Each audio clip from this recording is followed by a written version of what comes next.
ስሜታቸው እውነት ይሁን ውሸት ግራም የሚያጋባችሁ ሰዎች እዚህ ጋር እየተቆጡ ነው አፋቸው ላይ የሆነ ስድብ ንዴት ምናምን እያያችሁ ነው አይናቸው ውስጥ ግን ምንም ስሜት ሰላም እንዴት ናችሁ ከበዓል በኋላ አልተገናኘንም ስለዚህ እንኳን አደረሳችሁ ማለት ፈልጋለሁ ዛሬ ስለ ስሜት እንድናወራ ነው ስለ ስሜት ማለት ብዙ ሰዎች ወይ የተወሰኑ ሰዎች ማሳየት ወይ ማንጸባረቅ የሚፈልጉትን ስሜት ፊታቸው ላይ የማይታይበት ብዙ ገጠመኝ አለ ለምሳሌ እየሳቁ የተረበሹ የሚመስሉ ወይ ያፌዙ የሚመስሉ እየቀለዱ የሚመስሉ ሳቃቸው እውነተኛ የማይመስል ሰዎች ወይም ደግሞ እያለቀሱ እየሳቁ የሚመስሉ ሰዎች አሉ ስለዚህ ጉዳይ እንዳወራ ያነሳሳኝ ከርቤ የሚለውን ፊልም አይታችሁት ይሆናል እዛ ላይ ሄኖክ ጌት የሚለውን ገጸ ባህሪ ወክሎ ሲጫወት በሚገባ አልሰራውም ከሰራቸው ከተጫወታቸው ካራክተሮች ውስጥ የወረደውን ብቃት ያሳየበት ነው የሚል ብዙ ትችት ሲነሳበት አይተናልና ለኔ እንደዛ ስላልመሰለኝ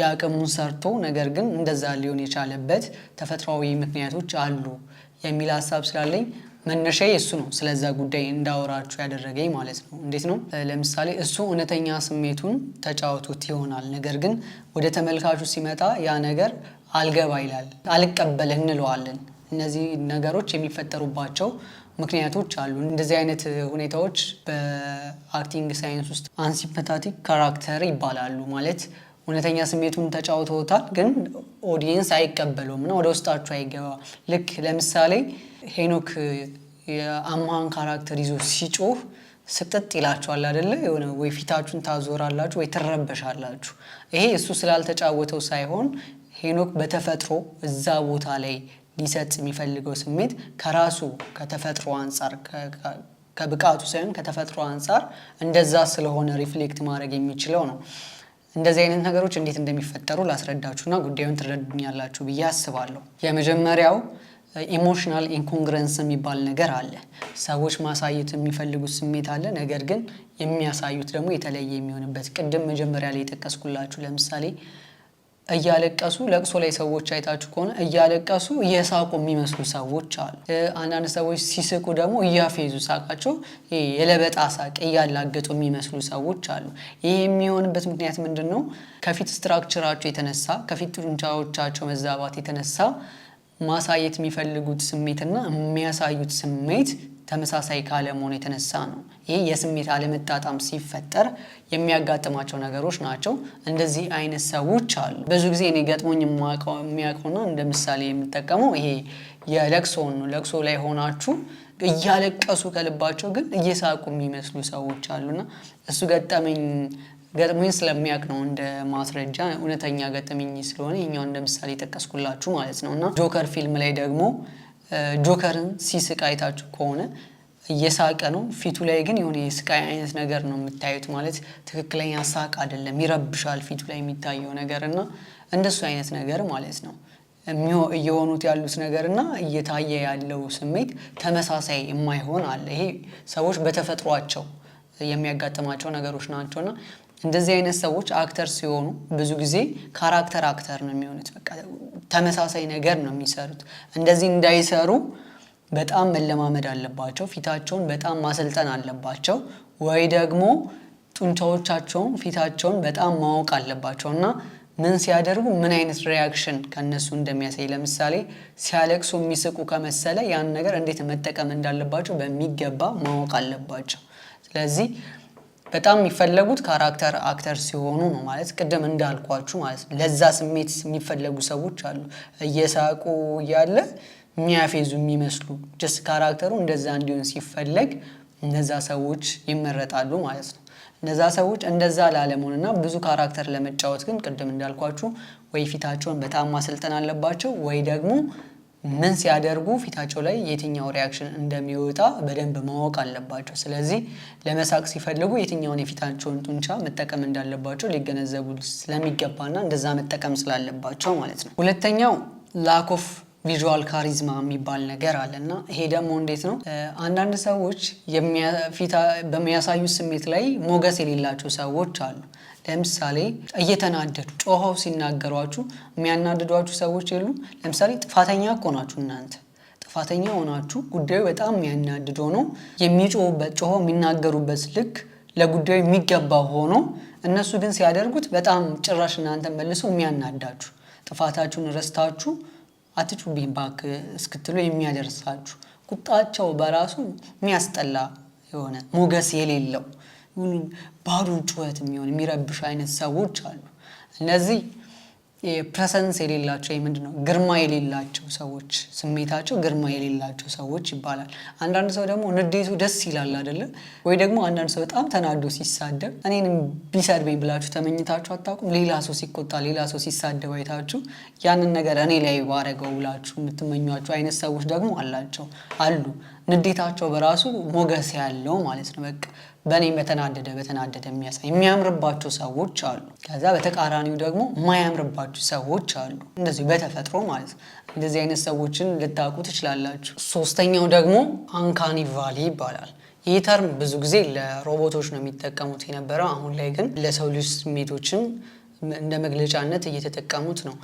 ይሄንን በሁለት አይነት መንገድ ሁለት አይነት እንትኖች አሉ። አንዳንድ ሰዎች አይታችሁ ከሆነ እዚህ ጋር እየሳቁ ነው፣ አፋቸው አካባቢ ሳቃቸውን ታያላችሁ፣ አይናቸው ውስጥ ግን ምንም አይነት ስሜት አይነበብም። እንደዚህ አይነት ሰዎች ዴድ አይስ ይባላሉ። አዝነውም ይሁን ምንም እያደረጉ ይሁን ስሜታቸው የሚነበበው ቆዳቸው ላይ ነው። አይናቸው ውስጥ ምንም አይነት ነገር ነው የማታነቡት ማለት ነው። ብዙ ጊዜ ግን እንደምትሰሙት የሰው ልጅ ትክክለኛ ስሜቱ የሚታወቀው አይን ውስጥ ነው። አይን ስሜትን መደበቅ አይቻልም ይባላል። እነዚህ ሰዎች ግን አይናቸው ውስጥ ምንም ነገር ነው የማታነቡት። ተደስተውም ከሆነ ምንም አይናቸው ውስጥ ምንም አታነቡም። በቃ ይሄ ፊታቸው ላይ ባሉ ጥንጆቻቸው አፋቸው ለምሳሌ እዚህ ጋር ፈገግ እያለ ነው እየሳቀ ነው፣ ግን አይናቸው አይስቅም። እዚህ ጋር ካዘኑ በአፋቸው እዚህ በቆዳቸው ምናምን ነው እንጂ አይናቸው ውስጥ ትክክለኛ ስሜታቸው አይንጸባረቅም። በቃ ምንም ነው የማይታየው ማለት ነው። ሁለተኛው ይሄ አንካኒ ቫሊ ላይ ያሉ ሰዎች ደግሞ ስሜታቸው ይዘገያል።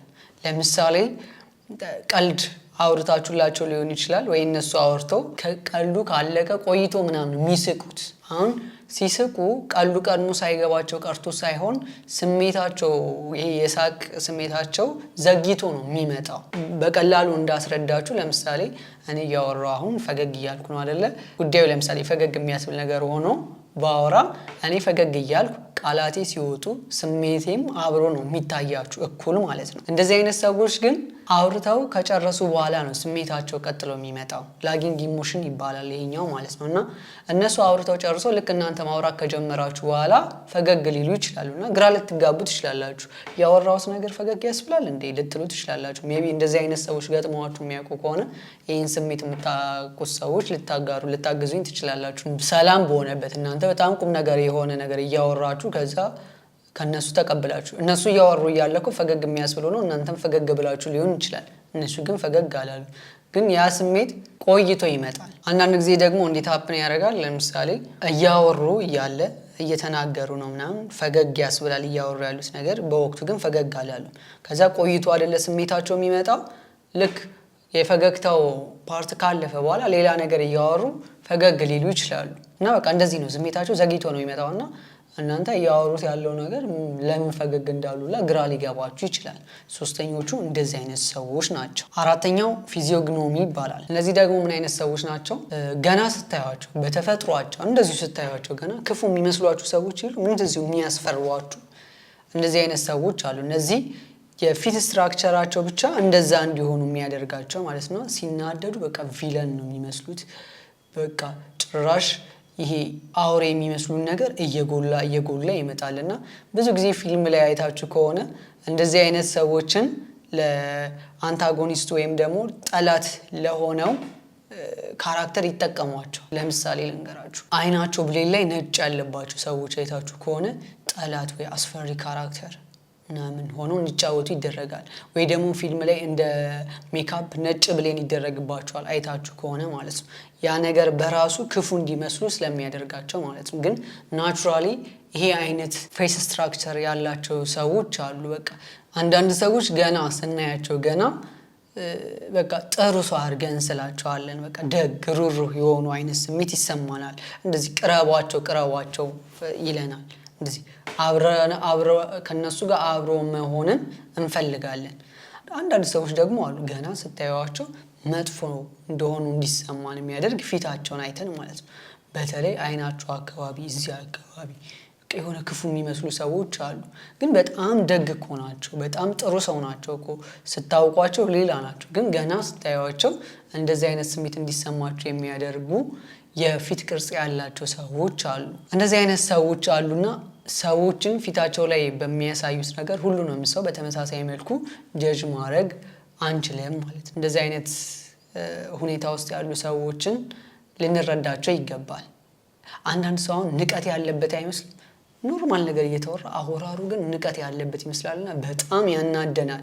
እሱ እኮ በቃ እንደዛ ነው፣ ግን ተፈጥሮ ነውና አወራራቸው ሳይሆን በቃ የፊታቸው፣ አይናቸው፣ የከንፈራቸው እዚህ ጋር ያለው ሁኔታ ምናምን ነገር ሲያወሩ በጣም ንቀት ያለባቸው፣ ጥላቻ ያለባቸው የሚመስሉ ሰዎች አሉ።